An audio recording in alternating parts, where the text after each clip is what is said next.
अस्सलामुअलैकुम। Shakeel Awan journalist official YouTube channel में मैं आपको खुश आमदेद कहता हूँ। आज किसी सियासत पर मैं बात नहीं करूँगा। कबूतर बहुत सारी सियासी खबरें, मुल्क के जो हालात हैं उनकी खबरें लेकर आया, लेकिन मैं आज सिर्फ दो स्टोरीज शामिल करूँगा, जिनमें एक ऐसे नौजवान की स्टोरी जो नौजवान भूख और फ्लास के हाथों मजबूर था सिर्फ 1300 रुपये की खातिर डाकुओं के राजनों के हत्थे चढ़ गया और जिंदगी की बाजी हार गया। और दूसरी स्टोरी माजी की नामवर अदाकारा, भारतीय अदाकारा रीना राय और उनके शोहर जनाब टेस्ट क्रिकेटर मोहसिन अली खान की। आज थोड़ी सी कोई बात बाहर निकली कि उन्होंने बड़े तवील अरसे बाद एक इंटरव्यू दिया। उन दिनों में जब इनकी शादी हुई बड़े चर्चे हुए, और उसके बाद जब इनकी तलाक हुई उसके भी बड़े चर्चे हुए। लेकिन आज उन्होंने एक इंटरव्यू में ये कहा कि मोहसिन हसन खान जो हैं वो बेहतरीन बाप हैं। मेरी बेटी जन्नत को उन्होंने बहुत अच्छा रखा हुआ है। और साथ उन्होंने ये बताया कि मोहसिन हसन खान मुझे लंदन ले जाना चाहते थे, वो यूके में सेटल होना चाहते थे, जबकि मैं अपना मुल्क नहीं छोड़ना चाहती थी। और इसलिए मेरी और उनके दरमियान अलहदगी हुई और बड़ी अंडरस्टैंडिंग के साथ अलहदगी हुई। फिर उन्होंने वो शादी भी की, लेकिन उन्होंने मेरी बेटी को बहुत अच्छा रखा। तो ये एक तवील अरसे बाद जब उन्हें मैंने पर्दा स्क्रीन पर देखा और मैंने देखा कि वो मोहसिन हसन खान के हवाले से एक अच्छी बात कह रही हैं, तो मैंने कहा कि इसको अपने वीलॉग का हिस्सा ज़रूर बनाना चाहिए। जो माजी में इस कामयाब जोड़ी को देखते रहे हैं, इस खूबसूरत जोड़ी को देखते रहे हैं, फिर इस खूबसूरत जोड़ी को टूटा हुआ देखा, वो जानते हैं कि इनकी मोहब्बत भी बेमिसाल थी और फिर रुखसती जो उन दोनों के दरमियान हुई वो भी शानदार तरीके से हुई। आज जिस स्टोरी को मैं शामिल करना चाह रहा हूँ, ये जब मेरे तक पहुँची तो मैं इसके लिए अल्फाज का चुनाव करता रह गया, लेकिन मेरे अल्फाज, मेरे जज्बात, इन दोनों का मिलाप नहीं हो पाया। तो मैं इसको सादा अल्फाज में लेकर चल पड़ता हूँ कि ये स्टोरी एक डॉक्टर के ज़रिए जब पहुँची मेरे तक, मैं इसमें नाम नहीं ले सकता, जगह का नाम नहीं ले सकता कि ये पर्दादारी रहे। जब मुझ तक ये पहुँची एक डॉक्टर साहब के ज़रिए, तो उन्होंने मुझे बताया कि एक ऐसा पेशेंट मेरे पास आया जिसके सर पर गोली लगी थी और वो कह रहा था डॉक्टर साहब सर्जरी से पहले मेरी बात सुन लें। तो मैंने उससे पूछा कि क्या बात है। उसने कहा कि ये 1300 रुपया है और एक मोबाइल है बटनों वाला छोटा आम सा, ये मेरे घर में आपने मेरे बाद देना है, और मुझे मेरे लवाकिन जो हैं या मेरे घर वालों के पास मेरी आपने मैयत या लाश जो है मेरे मरने के बाद नहीं भेजनी। इसको आप ईदी सेंटर या किसी और जगह पे भिजवा दीजिएगा जो मुझे दफना दें। तो मैंने उससे पूछा ऐसा क्यों कह रहे हो।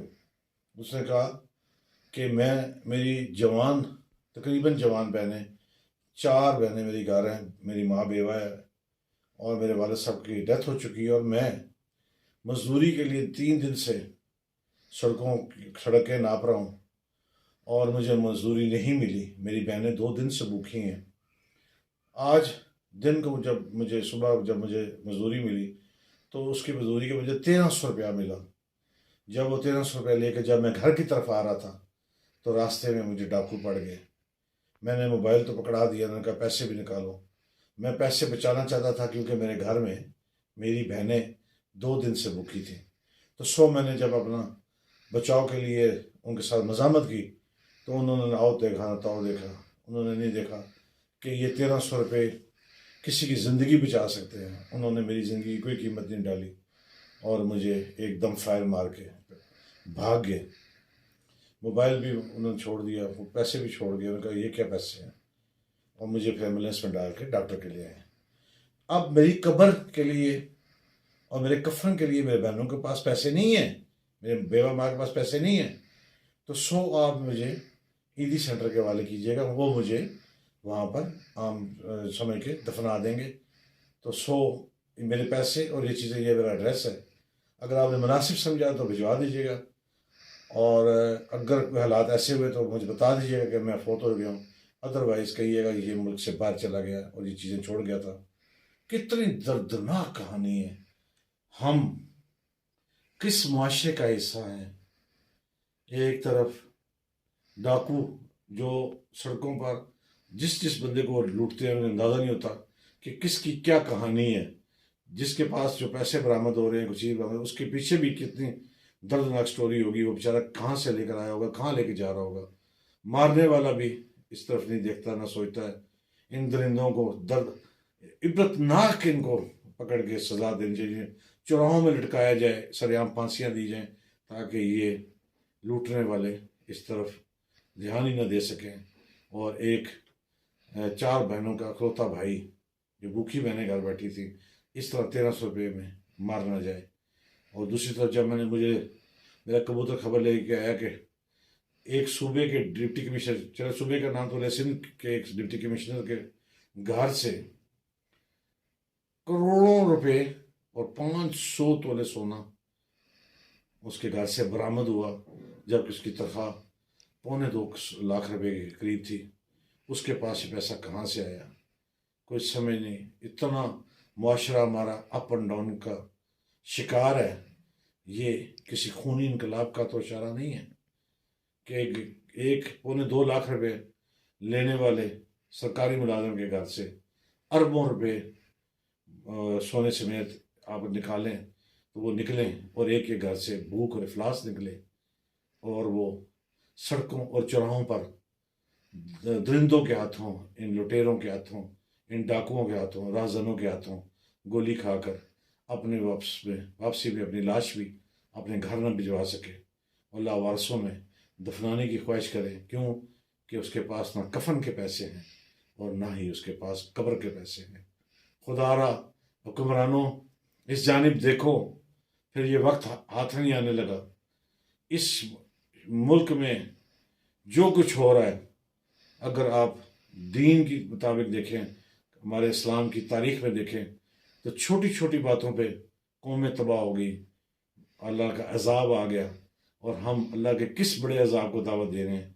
कहीं ऐसा ना हो कि देर हो जाए और अल्लाह का गज़ब हम पर नाजिल हो जाए और इसमें सब रगड़े जाएं।